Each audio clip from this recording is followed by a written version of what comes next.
There was $10,000 given to the National Endowment for the Arts to have Bearded Ladies Cabaret Show on ice, which highlights climate change. I'm Stephanie Keith. And I am Tara Manjekovic, and we are unapologetically outspoken.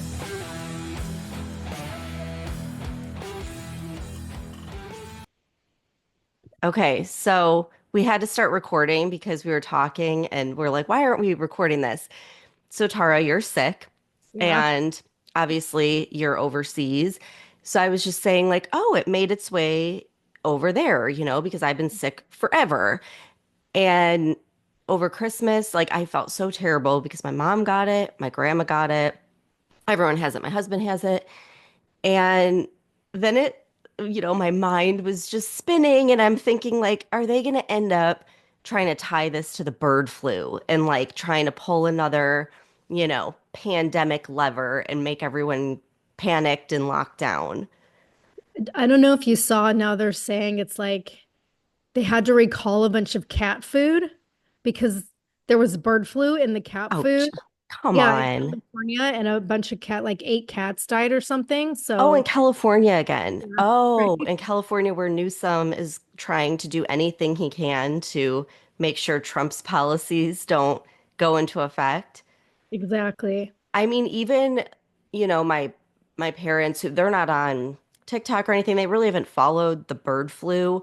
And my mom was saying, she's like, oh yeah, the price of milk is gonna go way up and eggs and everything else. Cause that's like, I mean, we go through so much milk and eggs. And she's like, you can't really stock up on that because it's gonna go bad. I'm like, but maybe it's not really going to be a pandemic for us, but for the food industry, limiting food. Exactly. Yeah. And now what, it's affecting pet food too.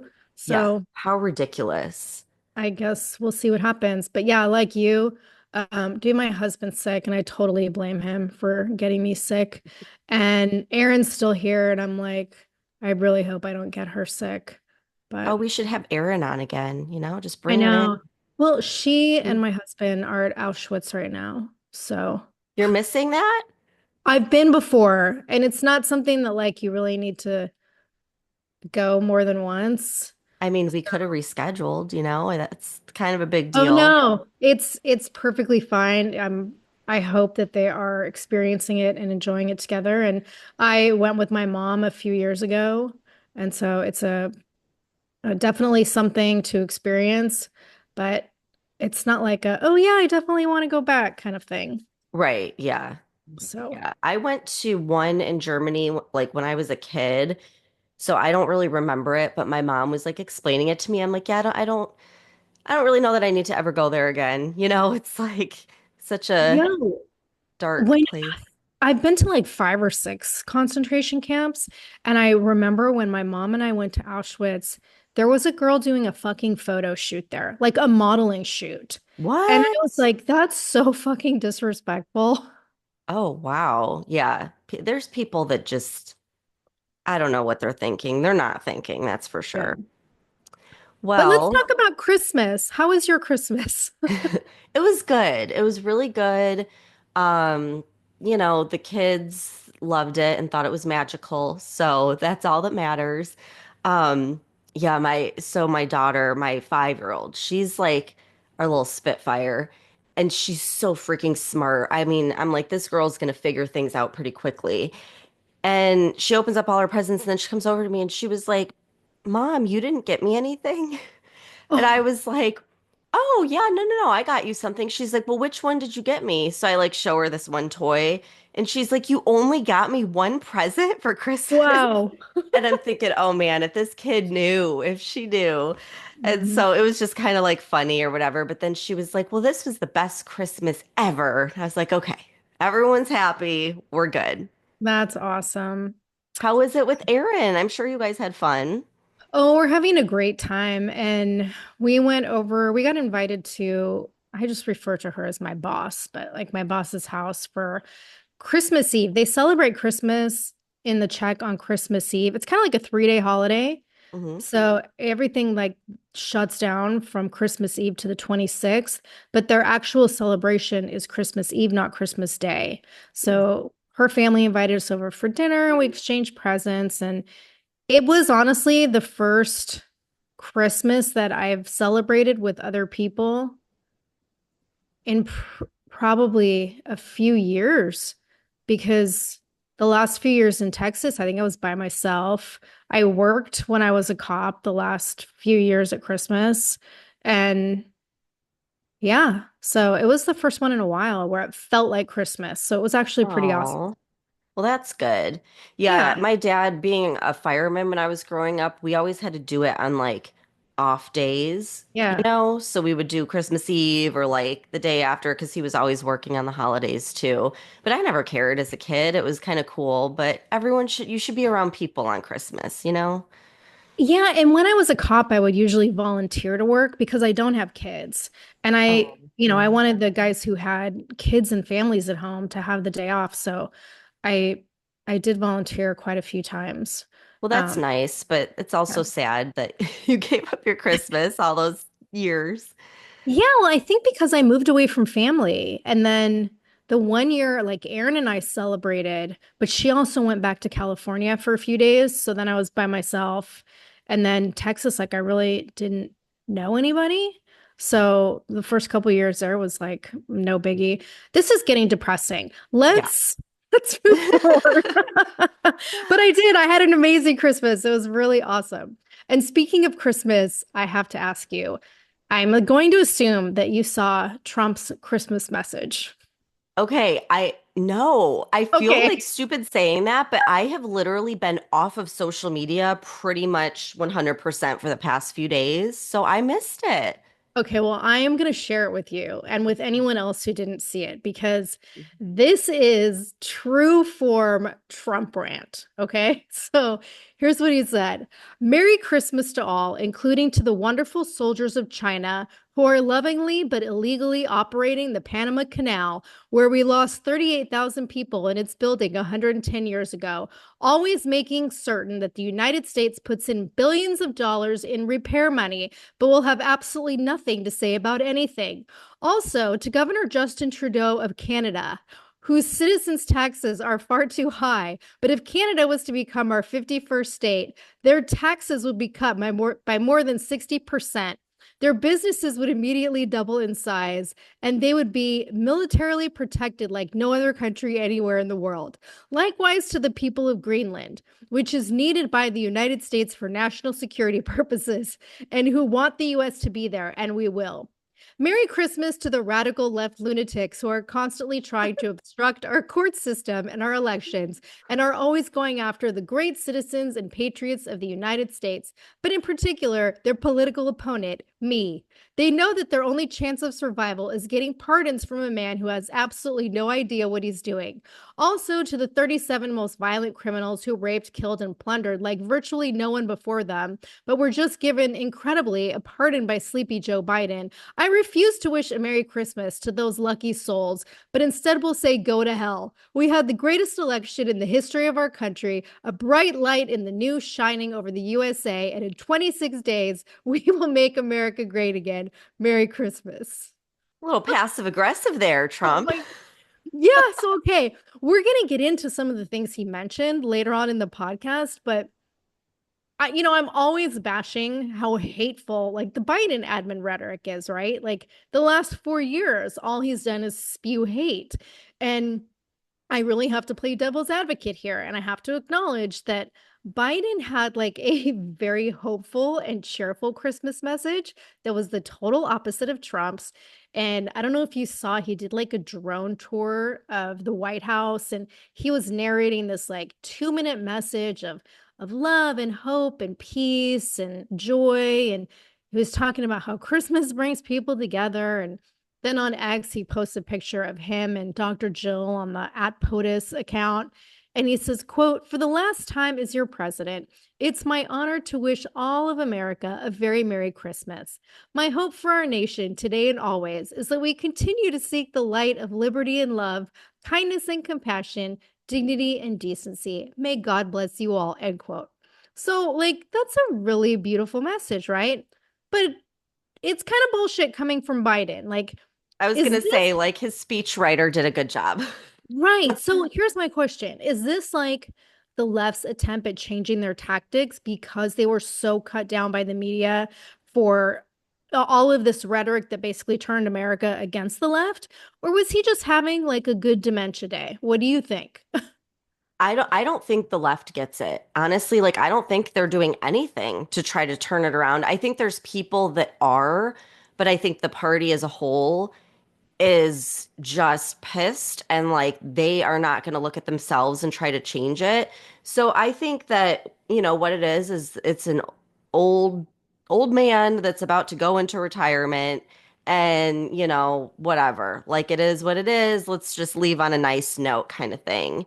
But I am really surprised by Trump's message because he made this switch during the campaign, right? Where he was like very optimistic and every message she was putting out was filled with like hope and everything. And on past holidays, we kind of compared Biden versus Trump, and it Mhm. was the opposite. It was like Trump was hopeful and Biden was like hateful. So yeah, that's kind of disappointing, but I think it's Trump, you know? I mean, if he's pissed about something, we're gonna hear about it.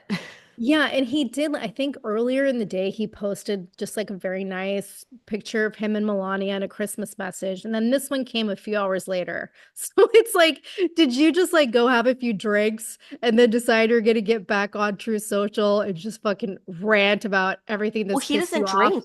He's never had alcohol. Isn't that Oh, well, there goes crazy? that theory. Yeah, but no, I think it's like he's probably in negotiations or whatever on like the Panama Canal and then all this stuff happening with Justin Trudeau. It's probably like on his mind. But all I was thinking too is like, okay, let's not get sidetracked. Stay Yeah, focused. We have right. bigger fish to fry than fucking Justin Trudeau. And the Panama Canal is like, that's a whole new thing he's bringing up. In So it's in like, oh my Greenland. gosh. Same with Greenland. Like, Wait, I missed the Greenland thing. oh yeah, we want to get Greenland back. That was the other thing he was talking about. Let me open it Why? back up. Why? Yeah, he Why? said, oh shit, hold on. He said, to the people of Greenland, which is needed by the United States for national security purposes, and who want the US to be there, we will. Okay. Didn't know that was even on the radar. Um, I think we should focus on America right here, right now. Mhm. Yes. But you know what? I will go back to this a million times. I would rather have like unhinged, mean, wild truth social posts or whatever than a politician that like lies to your face and doesn't tell you what's really on their mind. I'd rather know 100%. exactly what Yeah. he's thinking, you know? Yep. So, Agree. okay. I've got a good one for you. I know we talked about this last year, and it's back again, which is Senator Rand Paul's 2024 Festivus Report. And you're going to love this, Tara. You've probably already read it because you're all on top of these things. I did. It's wild, like usual. And so, for anyone that doesn't know, this report is where he goes through and highlights the wasteful spending of our taxpayer dollars by the government. And this year's report included over $1 trillion. $1 trillion in wasteful spending. And I tried calculating this. I don't know exactly how many Americans there are. It's like 300 some odd million, but I tried to like figure out per household. They could send us all checks for like 5 grand with all this wasteful spending, but whatever. Let's just go through some of it. So, Fox News highlighted a few of them, and then I just ended up pulling up the report because I got super into it because it's so outrageous. Okay. So, first off, there was $10,000 given to the National Endowment for the Arts to have Bearded Ladies Cabaret Show on ice, which highlights climate change. I was like, what the hell? And immediately I'm like, I know what they did. They probably saw a grant for climate change and they were like, how could we get this money? Let's twist and turn our show into some climate change initiative and get free money from the government. And it should be illegal, but it's not, and it worked, and they got that money. And we'll Um, make it part of the trans agenda. And then it just yeah, like covers all of these things. everything. But that's not it. They also got $385,000 for art on New York's High Line. So yeah, a lot of money going to the arts. Then there's 419,470 going to the Department of Health and Human Services to determine if lonely rats seek out cocaine more than happy rats. I didn't know that rats were out buying drugs, but no, like this is not a joke. It's an actual study that got almost $500,000. And remember, HHS is the department that's responsible for placing migrant children into homes. Mhm. It's starting to make sense why there's over 200 million migrant children missing, or 200,000 migrant children missing, when they're focused on things like drugs and rats instead of helping migrant children. Like unfreaking believable. Then I see the Department of State paid more than $2 million to secure the border of Paraguay, not our border. Maybe like this is why Biden is selling our border wall to pay for Paraguay, but what the hell? Why are we doing that? And if there's one more thing that's like more important than protecting the border, it's pickleball. Okay, the Department of the Interior spent, get this, 12 million on building a new pickleball complex in Las Vegas. And I do enjoy pickleball, but I don't think our government should be funding personal hobbies. Who is it for? No idea. Huh. I didn't read that far into it, but I think that it's just, I don't know if it's public or if it's for like pickleball tournaments or what. But yeah, $12 million. And as far as I know, pickleball is like basically a hobby. So Yeah. why are we funding that? Another hobby they funded is breakdancing. Apparently $32,000 went to breakdancing. How, What? why, I don't know. Okay, so moving on, the Agency of International Development is spending $20 million on a new Sesame Street show in Baghdad. I mean, you can't afford to buy groceries for your children here in America, but the children in Baghdad need a new show to watch. So they're going to go and spend $20 million making Big Bird a thing in Baghdad. You know, they could probably just play all the old episodes for free, like the Exactly. original Sesame Street. I mean, it's just like, that it's got to be like money laundering. Like, there's probably Yeah. their best friend and their sister and their brother that own all these different things, like the Las Vegas complex, and they're funneling money to them through the government, through these big bills that are being passed. And so it's like here in America, you might not be able to afford your utilities and rent, but instead of helping you, the federal government has spent $10 billion on maintaining, leasing, and furnishing almost entirely empty buildings. 10 Why? billion. Mhm. 10 billion. Yeah. And it's probably empty buildings that like is because they shut them down during COVID and they never got back up. That's what I'm assuming. Um, all right, you're gonna love this, Tara. It's your favorite subject, DEI. The Yay. NIH spent $760 million on DEI. I think they're supposed to be focused on like doing science experiments and research, but instead they're focusing on that. Okay, and then speaking of DEI, $600,000 was spent studying aggression in obese Latinx people. I thought we weren't calling them Latinx anymore, but we are. And yeah, that's how much they're spending on studying that. And then the National Science Foundation spent nearly $300,000 sorting bird watchers into groups based on how they identify. Like, Yeah. what? It I was like mean, a safe spaces program for bird watchers. yeah. I want to know, like, where did that money? how is 300,000 spent? Like, is that spent paying people, organizing people into groups? I mean, I feel like I could do that job. Give me 300,000, you know? Yeah. So NIH, they've got so much going on with wasteful spending because they also spent $1.5 million on cruel experiments on cats to see how they respond to motion sickness. And this is just like messed up. I mean, this really makes me think there are some evil fucking people in our government because they electroshocked kittens. And then after that, they strapped them to a hydraulic table, spinning them around to see how they react. And they got $1.5 million for that. But what's the why? What's the outcome? Like, Right. so you Why? can Yeah, say, oh, exactly. cats get motion sickness? Like, Yeah, what a why do we fucking need to know waste. that? Why do we need to know the drug habits of rats? Like, this shit is so stupid. And the report described it as medieval, like medieval Yeah. torture. And yet we're funding it, like our taxpayer dollars. And that's not the only cat experiment. The Department of Defense spent $10 million dollars on cat experiments where they shocked cats into having erections and defecating marbles. What? Yeah.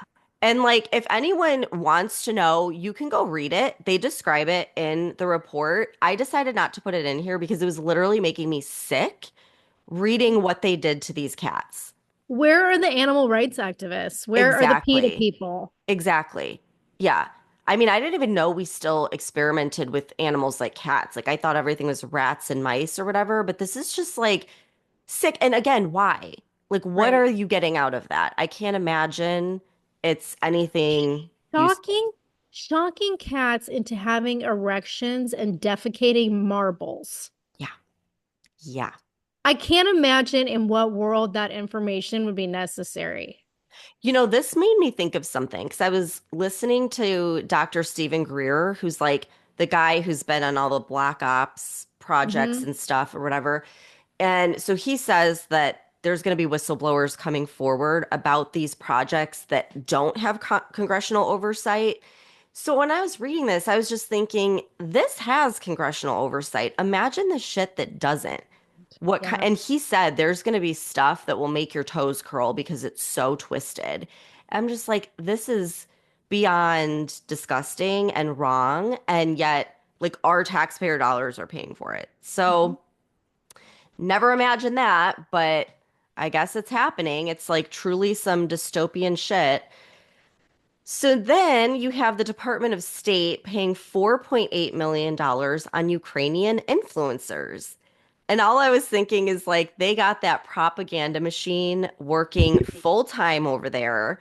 Yep. And then I was thinking, I bet a lot of those influencers are the people that troll my posts about the Ukraine war and how it needs to end.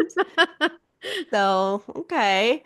The Department of State also spent $3 million dollars on Brazilian climate action for girls, whatever that is. Yeah, what does that even mean? I don't even know. And the Department of State also spent $500,000 on a hashtag media campaign. And the hashtag is US invests in Ethiopians. I wish the US would invest in Americans, but I guess it was really important to have that hashtag out there. And let's not forget about the entertainment industry. So over 873,000 was spent on the DoD for movies in Jordan. And my question is, if they're funding movies in Jordan, how many movies have they funded in the US? Right. And it's Yep. like maybe the predictive programming isn't actually a conspiracy after all, and they're doing this for propaganda. Yeah, exactly. Because why would the Department of Defense be funding movies, period? Exactly. And I remember I came across this TikTok, it was from like the 70s, and there was a guy who worked overseas for the CIA, and his whole job was going in countries where we were, there was conflict or we wanted control, and he would find authors and news organizations and partner with them And he's like, what we would do is we would give them like one truth and then like 10 lies to write a book about or to write a paper about or a magazine article about. And that way they could fuel like whatever narrative they wanted. Mhm. So it's like, obviously they're doing that. Why else would they spend money on movies in Jordan? Crazy. Yeah, the only thing I was thinking was like, okay, I'm sure the Department of Defense paid for movies during the war, right? Like the propaganda for support the war effort. But that has nothing to do with any of this. It's probably all going to Nancy Pelosi's bank account Oh, oh, somewhere. I'm sure. Yeah, or Biden's. Oh my God. And then the Department of State spent $345,000 on Football for Peace, the Football for Peace Foundation. And I guess that they're supposed to counter terrorism with soccer, aka football. I don't even know what to say about that. It's like it's so ridiculous. $7 million was spent on various magic projects, like Like magic, like a magician magician. magic. Yeah. Okay, so you're gonna love this. $388,000 went to a podcast called Magic in the United States. And get this, they only have 6 episodes each season. We do 6 episodes in 2 weeks. I will take your $388,000. That's what I'm saying. Like, how do we get in on this? Like, we're doing this for free. We don't get paid anything. So, if any of our listeners know how to work the system, please enlighten us because we'll do 3 episodes a week as long as you want if you give us $388,000. I think we just need to come up with some cat experiments and then they'll just Yeah. start throwing money our way. I mean, I think you're right. I think we're not thinking big enough here. There's lots of opportunity, you know? Except Doge is coming, so they'd be like, yeah, fuck you. You're not getting anything. All right. So then the Treasury Department spent $700 million on a trucking company's pandemic era loan. But guess what? The company went bankrupt, which means the taxpayers are stuck paying that off. Great. Of course. Great. And then this really pissed me off. The Department of Agriculture spent $20 million on pushing fertilizer in Pakistan, Vietnam, Colombia, and Brazil. Like, they're trying to destroy the food industry here and, like, with the bird flu and everything else, but then they're going to spend $20 million on fertilizer for other countries. I don't get it. Sounds right. And just to wrap it all up, there was more. I didn't include all of it, but $892 billion of taxpayer money is going just towards paying the interest rate on the federal debt. So even if we cut all of this waste, we are in so much debt that it's costing nearly $1 trillion dollars in interest alone. Like, how fucked up is that? Yeah, and just as a reminder to everybody, in case you've forgotten what our national debt is, the US Treasury fiscal data that was released on Tuesday shows that our debt currently stands at $36.16 trillion. That is astounding. Yeah. And this is the shit we're spending money on. And like, I can't wait for Doge to get in there and start cleaning shit up. And I know there's limits to what they can cut from everything that I've read. Like, there's a lot of programs and funding that they can't cut, like the majority of congressional spending. But there's enough, like, none of this shit should be funded by our government. Anything Stephanie just read off should not be fucking funded by our government. Well, and I just want to point something out. This has been going on forever. Right. But especially the last few years, it's just gotten completely ridiculous. But it's not just the Democrats, it's the Oh, no. Republicans too. Like Yeah. all of these people who are career politicians and they want to be socialites back in their district where they're from. They're funding or all these projects that are going to give them, something. So they're like their friends and business owners in their districts, like they're giving them money out of personal gain. And it's got to be coming back to them. Right. Like it Because why has to be else would coming they back to keep them. passing this? It's like Yeah. even when the Republicans are in the majority, they let this ridiculous, shit, get in the spending bill. And so, I mean, again, we need term limits. We need to get these people out. We shouldn't have career politicians who have been in Congress for decades. No, we absolutely shouldn't. And like I said, I'm just waiting to see what Doge is going to do. So, I mean, they haven't really announced details of their plan yet. And I was looking this morning to see if anything's come out, especially I thought maybe after this report was released that they would have something to say, but nothing yet. So, What I have heard, have you heard about the Trump effect? This is like the no. new term that people are using. I wish I had the clip on MSNBC. They had some economist on, and like, I'm sure they hated it because she called it the Trump effect. And now everyone's using this phrase. And it's basically saying how, without him even being in office yet, just knowing he's going to be in office, people are more optimistic. So they're investing more. Companies are starting to change their plans to invest more in America. And like all of these changes are happening without him in office passing anything. It's the Trump effect. Which is fantastic. But while that's happening, there are still players behind the scenes who are trying to make it as fucked up as possible for Trump getting into office. And obviously, one of those is Biden. So, or the Biden admin, or whoever's pulling the fucking strings, because we need to talk about some of the last minute shit that Biden has been doing before Trump gets into office. And we mentioned a couple weeks ago how he's basically gone on a pardoning binge, and, it started with Hunter, and then it's just been like a criminal free for all. And I think it was last week or the week before, we were talking about how the White House is basically celebrating the fact that Biden has pardoned more criminals than any president in history. And, these are known terrorists and drug smugglers and like criminals from all levels. And then guess what he did on Monday, Stephanie? He commuted the sentences of 37 of the 40 prisoners on federal death row. Now, these are the prisoners, the criminals that are in federal prison for murder. And many of them are there for multiple murders. And I guess Biden just wanted to be a nice guy. And he says that he doesn't want the federal government to execute anyone.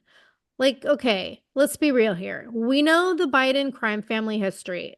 Is this not fucking laughable? Oh, absolutely. And I would love to know like what all those people did because to be on death row, it has to be like incredibly heinous. Like yeah, murder, but like probably a lot of really sick shit associated with that as well. Like how they murdered these people. And I mean, this has got to be like the worst of the worst, right? Oh, I'm going to tell you what some of them did. So, like, but on top of that, like he's trying to make sure that Trump can't execute anybody. So he gave this whole speech and he said, quote, "I'm more convinced than ever that we must stop the use of the death penalty at the federal level. In good conscience, I cannot stand back and let the new administration resume executions that I halted," end quote. So this is like a fuck you, basically. And so he's commuted the sentences of 37 murderers from death to life in prison without the possibility of parole. So basically, we can just keep paying to house them with our tax dollars. And so you ask, like, who are these people? Well, here's a few. Caboni Savage, who was convicted of murdering 12 people, including a family of 6 in a firebombing incident. Ricardo Sanchez and Daniel Troya, who murdered a young couple and their 2 toddler boys. George Avila Torres, who raped and murdered 2 little girls aged 8 and 9 years old, and then later murdered a 20-year-old woman. Thomas Sanders, who kidnapped a 12-year-old girl, killed her mother in front of her, and then slit the girl's throat. So that's a few of them. And I guess Biden's being totally selective in his choices because the DOJ is seeking the death penalty for that Luigi guy, the Italian dude that killed the United Healthcare CEO, Brian Thompson. So he deserves the death penalty, but none of these people do. And it's like, this is such bullshit also because Biden was a fucking advocate for the death penalty for decades, decades. And it was not until Trump restarted executions of federal inmates during his first term that Biden was suddenly against it and changed teams. So again, To me, all this says is this is a way to try and fuck Trump. And the Washington Examiner pointed out, like, basically the DOJ is just going rogue and they're not even following proper protocols for commuting sentences because there's a process that's part of it's like the obligation for the Crime Victims Rights Act of 2004. And this act requires that the office of the pardon attorney has to meet before commuting any sentences and listen to the families of the victims of any inmate who's sentenced to death. And guess what, Stephanie? None of these meetings took place with any of the 37 inmates that were spared by Biden. And why? Because he was just too fucking busy.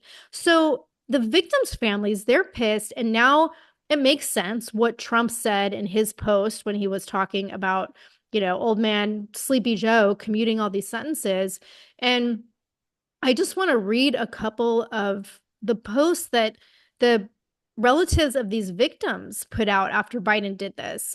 Um, when the daughter of one of the murder victims said, quote, the pain and trauma we've endured over the last 7 years has been indescribable. At no point did the president consider the victims. Our government is a joke. Joe Biden's decision is a clear, gross abuse of power. He and his supporters have blood on their hands, end quote. The father of another victim said, quote, it's a disappointment and a loss of confidence in the government to do something like this, end quote.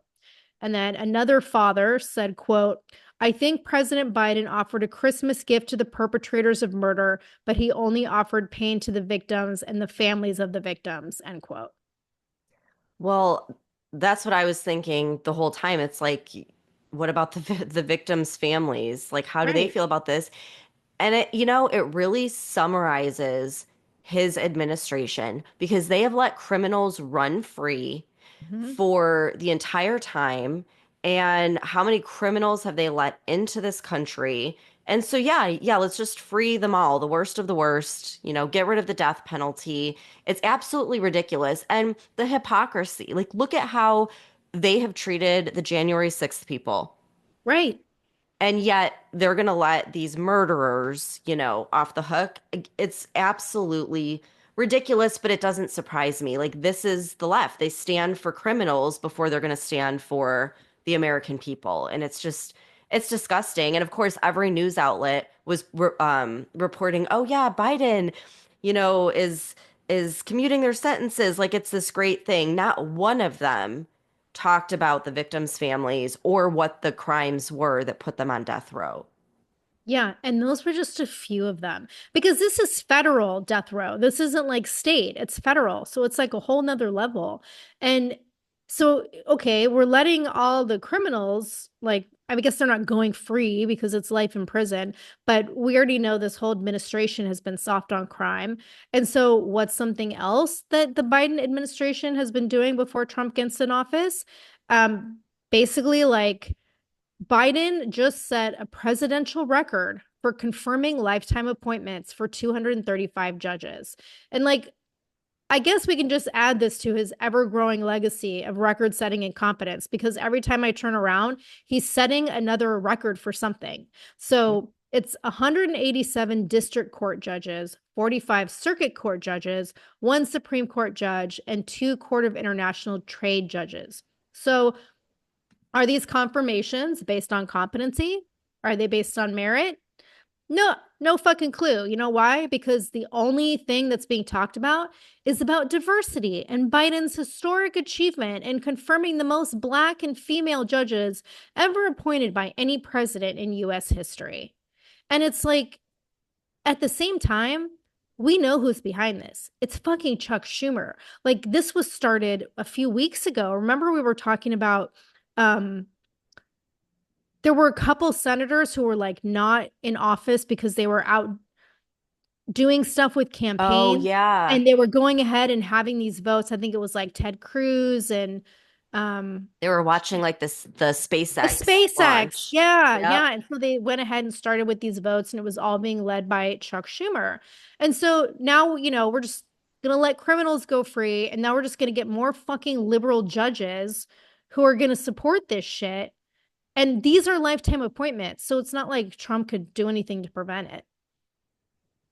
I mean, I'm not surprised, but it's just amazing, like how many last minute things they can do to just screw Right. the American people one more time, Yeah. just one more time. And there's more to come. There's more to come. God. But here's another one that Biden did last week. He renewed the US PRC Science and Technology Agreement with China. So, this is an agreement that we have been doing, I guess, every 5 years since 1979. And even Trump signed this agreement when he was in office back in 2018. But I was reading an article in the Daily Signal this morning, and they were saying when Trump renewed our cooperation agreement with China, it was before the COVID-19 pandemic, the whole like Wuhan lab debacle. And it was also before a 2018 White House report found that China stole between 180 billion and 540 billion annually in intellectual property from the US. And so what's really shady about this whole thing is that the Biden admin apparently requested two extensions before they decided to go ahead and conveniently renew the agreement like right before Trump takes office. So obviously, Republicans are arguing that this is yet another attempt to tie the hands of the incoming Trump administration because a lot of Trump's people want to hold China accountable for what happened during COVID. And House Republicans are arguing that renewing this agreement it's really just going to strengthen China's military capabilities, which total side note, but they just debuted a new stealth jet, China did, that can apparently fly on the edge of space.